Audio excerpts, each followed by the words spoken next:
Budget के ऊपर भारत जोड़ो यात्रा का प्रभाव। वाकई जो है ये बजट जो है भारत जोड़ो यात्रा के दबाव में बनाया गया है, मगर सरकार इतनी ज्यादा हिल गई थी कि उसकी समझ में नहीं आ रहा था कि इसको किस तरह से वो पेश करे। आपने अभी जो जिक्र किया अडानी का, वो बिल्कुल सही है कि सरकार हर तरह से ये चाहती है, सरकार के जो समर्थक हैं वो हर तरह से ये चाहते हैं, और खास तौर से हमारा मीडिया चाहता है कि अडानी जी जो हैं वो बच जाएं और पूरे देश की जनता जो है अपना पैसा जो है अडानी के शेयरों में लगा दे, उन्हें बचाने के लिए लगा दे। आप देखिए कि भारत जोड़ो यात्रा का आपने जो जिक्र किया और आज का जो आपका हेडिंग है बहुत अच्छा, तो भारत जोड़ो यात्रा जैसी अभूतपूर्व ऐतिहासिक यात्रा इस देश में कभी नहीं हुई, लेकिन मीडिया उसको न दिखा रहा है न उसके बारे में बता रहा है।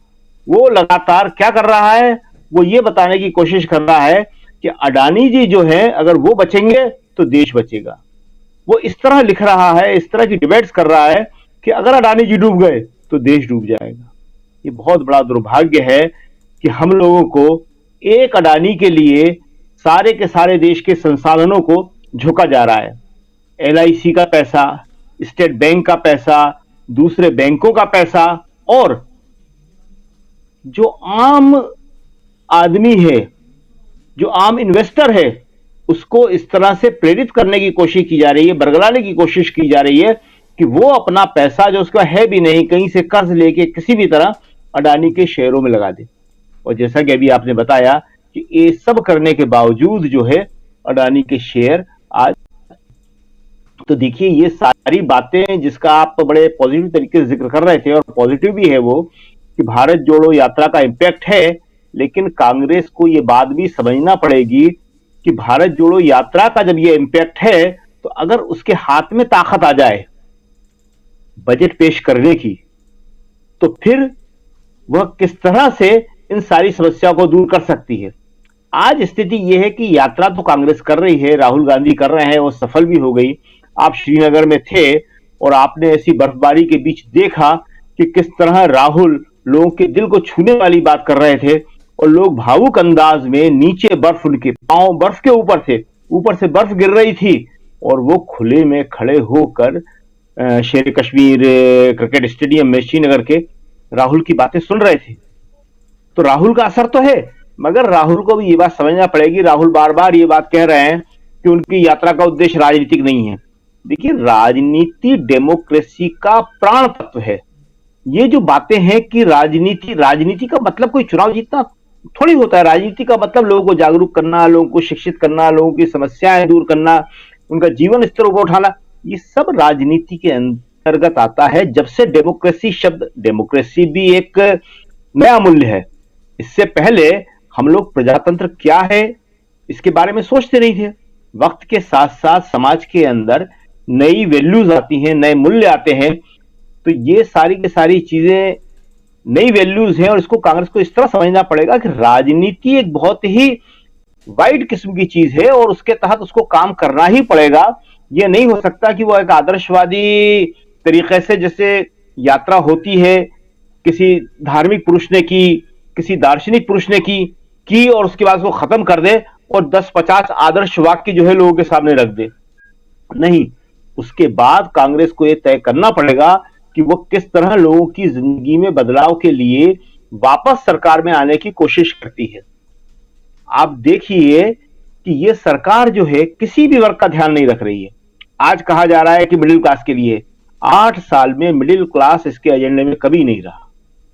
व्यापारी की बात पहले ये लोग करते थे, व्यापारियों की पार्टी कहलाती थी, मगर उन व्यापारियों को भी इसने छोड़ दिया। अब केवल जैसा कि आप कह रहे थे 2 लोग और 2 लोगों की पार्टी, तो ये जो है सिर्फ 2 लोगों के लिए। और अब तो पार्लियामेंट में भी आज कहा जा रहा था, दूसरी जगह भी कहा जा रहा था, बहुत ही नई चीज हमने को सुनने को मिली कि अब ये सरकार 2 लोगों की भी नहीं है, ये सिर्फ 1 लोगों की सरकार है, 1 आदमी की सरकार है। ये सिर्फ की कोशिश कर रही है। जो वहां पे कहा जा रहा था उसमें बीजेपी के लोग भी शामिल थे, दूसरे विपक्ष के लोग भी शामिल थे और ब्यूरोक्रेट भी शामिल थे। बड़ी चिंताजनक बात बताई जा रही थी कि शायद अंबानी भी इन सब चीजों से अब संतुष्ट नहीं है, खुश नहीं है। उन्हें भी लग रहा है कि जिस तरह वो बदनाम हो रहे थे, या जिस तरह से एक व्यक्ति खासतौर से उनका नाम लिया जा रहा था, मगर सारा फायदा जो है या ज्यादा फायदा जो है अडानी जी को पहुंचाया जा रहा था, उससे अपने आप को किस तरह से वो अलग दिखा सके। और इसका मतलब यह है कि अब एक ही आदमी को फायदा पहुंचाने की, उसको बचाने की सारी कोशिश हो रही है, और उसके लिए देश के सारे संसाधन जो भी हैं वो झोंक दिए जाएंगे। आप देखिए किस तरह से मीडिया बात कर रहा है, और मीडिया अपने आप में सरकार का आईना है, वो बताता है कि सरकार क्या सोच रही है।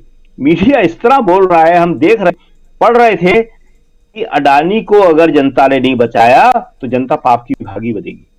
वो ऐसा लग रहा था जैसे वो शोले में धर्मेंद्र डायलॉग बोलता है कि अकाल आएगा, सूखा पड़ेगा, लोग मर जाएंगे, जो मैं कह रहा हूं वो कर दो। तो आज की स्थिति यह है कि पूरा देश एक राष्ट्र सेठ को, जैसे पहले नगर सेठ हुआ करते थे और बड़े अच्छे हुआ करते थे, और हमारे यहाँ जो देश के पूंजीपति थे वो लोग भी अच्छी तरह से काम करते थे, उनकी जो बिजनेस पॉलिसी थी वो काफी हद तक पारदर्शी थी, सच्चाई के आधार पे वो खड़ी हुई थी, चाहे टाटा हो, चाहे बिरला हो, चाहे दूसरे उद्योगपति हो, और बहुत बड़ी तादाद में थे। एक चुनिंदा किस्म का क्रोनी कैपिटलिज्म उस वक्त तक नहीं आया था। आज तो क्रोनी कैपिटलिज्म है, और मुझे उसके बाद का कौन सा शब्द मैं इस्तेमाल करूं पता नहीं, अब तो एक व्यक्ति के लिए है वो। क्रोनी में भी 2-3 आ जाते हैं, चुनिंदा आ जाते हैं, क्रोनी का मतलब होता है, लेकिन ये तो ओनली वन मैन शो। और ये बहुत खतरनाक स्थिति है, क्योंकि आप LIC का कितना पैसा डालोगे, आप स्टेट बैंक का कितना पैसा डालोगे। और देखिए बहुत खतरनाक बात है जिसको आज हम सुन रहे थे और सब कह रहे थे कि अगर इतना पैसा डालने के बाद भी इसको नहीं बचाया जा सका, जैसा कि हिंडनबर्ग की रिपोर्ट कह रही है कि सारे के सारे आधार जो हैं वो फ्रॉड के ऊपर टिके हुए हैं। सारी की सारी कंपनियां शेल कंपनियां हैं, जिसे हम कहते हैं जाली कंपनियां हैं, और जो सब कुछ कागजों में बताया जा रहा है वो सच्चाई से कोसों दूर है, और सब कुछ कर्ज के आधार पर चल रहा है। और कर्ज कौन सा? जो कर्ज वापस चुकाना नहीं है, जो न दिया जा सकता है न कोई ले सकता है। अभी इसी संदर्भ में हमारे यहाँ किसानों की बात हो रही थी। बहुत बड़ा दुर्भाग्य है इस देश का कि किसानों की समस्या को ये लोग बिल्कुल समझते ही नहीं है। सोनिया गांधी ने किसानों का कर्ज माफी करवाया था, सोनिया गांधी ने मनरेगा लाया था। ये 2 योजनाओं ने देश की आर्थिक समृद्धि में सबसे बड़ा योगदान दिया है। इसको अर्थशास्त्री समझते हैं, इसको बड़े बड़े अर्थशास्त्रियों ने बताया है कि कैसे इससे फायदा हुआ। और वही आज राहुल गांधी कहते हैं कि लोगों की जेब तक पैसा पहुंचाओ। उनकी न्याय योजना भी यही थी। जब तक देखिए लोगों की जेब में पैसा नहीं जाएगा, वो खर्च नहीं करेंगे, मार्केट का चक्र घूमेगा नहीं। मनरेगा के टाइम में क्या हुआ कि गांव गांव के अंदर जो है, जो सामान जो है वो बिकने लगा, गांव वाला खरीदारी करने लगा, उसके पास आमदनी आ रही थी। किसान की जो खेती है वो कोई फायदे का सौदा आज भी नहीं है। वो इसलिए कर रहा है कि पारंपरिक रूप से उसके हो रही है और वो कर रहा है, न उसे अपनी लागत का मिलता है, न उसको अपनी मेहनत का मिलता है, और ब्याज जो उसको देना पड़ता है वो तो बहुत है ही। तो ये सरकार उसको समझ नहीं रही है। क्यों? ये किसी की भी बात नहीं समझ रही है। क्यों? क्योंकि ये इस बात को मानती है कि वो अपनी बातों से ही अगला चुनाव जीत जाएगी। उसे अपनी बातों की शक्ति में सबसे ज्यादा विश्वास है। और अभी 8-9 साल से 2 लोकसभा चुनाव हमने देख लिए, कई विधानसभा चुनाव देख लिए, जनता उनकी बातों में आ रही है। लेकिन हर बात की एक सीमा होती है, एक सैचुरेशन पॉइंट होता है। और अब जनता की हालत जो लगातार खराब होती चली जा रही है, शिक्षा पे बजट नहीं बढ़ाया, चिकित्सा पे बजट नहीं बढ़ाया, दोनों अनिवार्य चीजें थी, और सरकारी शिक्षा और सरकारी चिकित्सा को लगातार खत्म किया जा रहा है। ये बहुत बारीक बात है, लेकिन जनता इस बात को समझ रही है। सरकारी शिक्षा खत्म करने का मतलब प्राइवेट शिक्षा को बढ़ावा, जहां की फीस गरीब निम्न मध्यम वर्ग दे नहीं सकता।